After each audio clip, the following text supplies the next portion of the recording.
Hello my dear children, welcome to your e-learning class. This is Mansi Bansal, your computer teacher. So in computers, today we are going to start chapter 9, that is looping statements. Let's get started. So while programming, there are situations when you have to repeat one or more statements a number of times. This can be done using loop. जब हमें कोई work बार बार करना होता है, repeat करना होता है, तो हम क्या करते हैं, लूप्स का यूज़ करते हैं, जिससे हम बार बार उस वर्क को कर सकते हैं. Looping means repeated execution of statements for a fix number of times. मतलब फिक्स नंबर ऑफ टाइम्स हम बार बार चीज़ों को रिपीट कर रहे हैं. So let us understand it with the help of example. Suppose here instructor orders you to run and take 10 rounds of ground. The very first step needed to undertake from your end is to fix a starting point. Starting point fix करेंगे and start running. On reaching the starting point, again you complete a round. दोबारा से आप first starting point में पहुँचेंगे तो first round is completed, and then again when you reach, then second round is complete. So this way you keep track of the number of rounds until the process is completed. The process which goes in your mind is that you set a value, that is control variable, and keep on incrementing it until the process is completed. So let us say the control variable is C, which starts afresh from the starting number. This number is usually 0 or 1. सबसे starting में वो number 0 है या 1 है, and जब आप first round complete करते हैं तो it becomes 1, and after second round it becomes C equals to C plus 1, that is 1 plus 1 2. So 2 rounds complete हो जाएंगे एंड सो ऑन. इस तरह से अपने राउंड्स आप बढ़ाते जाएंगे 3 4 5. Okay, so this value has to be incremented every time the required process is repeated. After incrementing the control variable, that is counter, has to be checked against the maximum limit of the number of repetitions required. तो हम बार बार check भी करते जाते हैं कि 10 हो गए हमारे राउंड, 1 किया, 2 किया, 3 किया, और बार बार चेक करते जाते हैं कि 10 तो भी नहीं हुए हैं.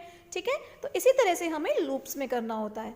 लूप्स में क्या करना होता है, हमें स्टार्टिंग में हम एक वेरिएबल लेते हैं जो कि हमारा काउंट करने के लिए होता है. काउंटर स्टार्टिंग में वो 1 होता है, देन 2 होता है, और इस तरह से वो इंक्रीमेंट होता जाता है.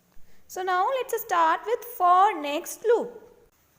When we use multiple counters in large problems that make the process quite tedious, the process of repeating a program segment in a loop can be simplified and controlled by using the for next statement. For next statement से easily हम repetitive task कर सकते हैं. The for next statement is used when a group of statements are to be executed a specified number of times.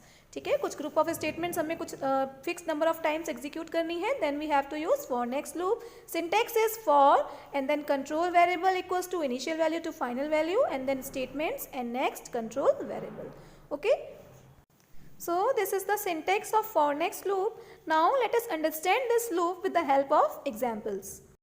So here we have a program using the for next loop. Okay. So you can see the first statement is RAM calculate sum of 10 numbers. 10 numbers का sum हम इस program को use करके calculate करेंगे, and RAM के अंदर whatever we write in RAM statement that is not executed, that is just a remark. तो ये हमारा remark है, ये execute नहीं होगा. Next is CLS statement, that is for clear string. Next is sum equals to 0. इससे क्या होगा, sum नाम से एक variable बनेगा and the initial value of sum is 0. Now let us see the program. For I equals to 1 to 10. What this statement will do? This statement will create a loop which will be executed 10 times. ठीक है, सबसे पहले I की value क्या है, 1 है, जो कि 10 तक चलेगी, और 10 टाइम्स हमारा for से next के बीच में जो भी चीज़ें लिखी हैं वो 10 टाइम्स एग्जीक्यूट होंगी. ओके, सो सबसे पहले क्या होगा, जब I की वैल्यू 1 होगी तो इनपुट n, एक वेरिएबल यूजर से इनपुट कराया जाएगा जो कि n में एंटर हो जाएगा. ठीक है, सो सबसे पहले जब ये प्रोग्राम स्टार्ट होगा तो हमें क्या करना होगा, एक वैल्यू इनपुट करनी होगी, वो वैल्यू हमारी n के अंदर आ जाएगी. फिर क्या होगा, sum equals to sum plus n. Sum में क्या आएगा, सम में आ जाएगा जो वैल्यू पहले से पड़ी हुई है, डेट इज 0, और प्लस जो वैल्यू हमने इनपुट की है वो उसमें ऐड हो जाएगी. ठीक है, तो सम में हमारी जो 0 था, सपोज हमने 5 इनपुट किया है, तो 0 प्लस 5 सम में क्या आ जाएगा, 5.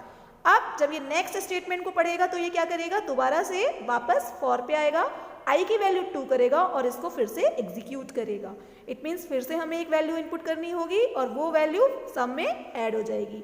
मीन्स 5 में सपोज हमने 4 ऐड किया नेक्स्ट टाइम, तो 5 प्लस 4 सम में आ जाएगा 9. नेक्स्ट आई से क्या होगा, फिर से ये चीज़ एग्जीक्यूट होगी, आई की वैल्यू 3 हो जाएगी और फिर से ये चीज़ एग्जीक्यूट होगी। इस तरह से आई की वैल्यू 1 से लेकर 10 तक इंक्रीमेंट होती जाएगी और हर बार हमसे एक वैल्यू इनपुट कराई जाएगी जो कि सम में ऐड होती चली जाएगी।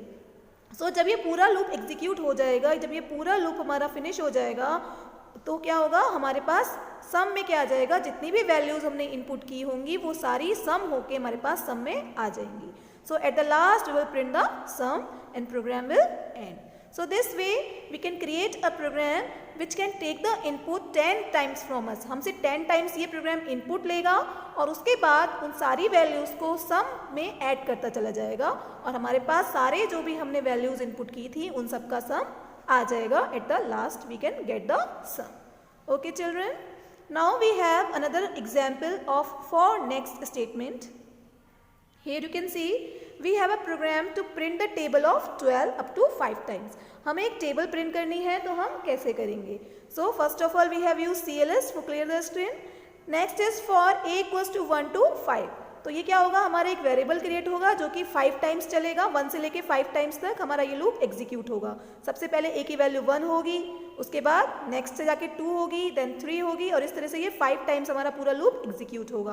तो 5 टाइम्स क्या होगा, सबसे पहले प्रिंट होगा 12 एंड मल्टीप्लाई का साइन. तो हम लोग यहाँ पे डबल कोट्स के अंदर जो चीज़ लिखते हैं वो एज इट इज प्रिंट हो जाती है. तो 12 and asterisk sign as it is this will be printed. Then the value of A की वैल्यू क्या है, यहाँ पे स्टार्टिंग में 1 है, उसके बाद 2 होगी, देन 3 होगी. तो सबसे स्टार्टिंग से हम लेंगे, सबसे पहले होगा 12 multiplied by 1, then equal to sign and then यहाँ पे क्या आएगा 12 multiplied by 1 equal to sign and 12 की वैल्यू 1 से मल्टीप्लाई होके वो जो वैल्यू आएगी वो प्रिंट हो जाएगी. तो इस तरह से 12 multiplied by 1 equals to 12 print होगा first time. Then next time पे नेक्स्ट ए से क्या होगा, ए की वैल्यू 2 हो जाएगी. Then again we will repeat it and again we will print 12 multiplied by 2 equals to 12 multiplied by 2 equals to 24. So 24 will be printed. Then next a से क्या होगा, a की वैल्यू 3 हो जाएगी and again we will repeat it. Print 12 multiplied by 3 equals to ये क्या होगा, execute होगा 12 multiplied by 3 that is 36. Okay, so this way it will print the table of 12 and अगर हम यहाँ पे 5 की जगह पे 10 कर देते हैं तो पूरी हमारी 12 की टेबल प्रिंट हो जाएगी. यहाँ पे हमने 1 to 5 किया है तो 5 times the loop will be executed and हमारी जो टेबल है वो 12 5 जा तक एग्जीक्यूट होगी. तो 12 5 जा तक ये हमारा लूप प्रिंट करेगा. Okay, so you can see the output of this program. Now we have another program. Here you can see write a program to display your name 9 times on the screen. ये program क्या करेगा, 9 times हमारा name screen पे print करेगा. So simply we will take the loop and we will execute it 9 times. Firstly what we have done, we have clear the screen, then we have taken the REM, print your name.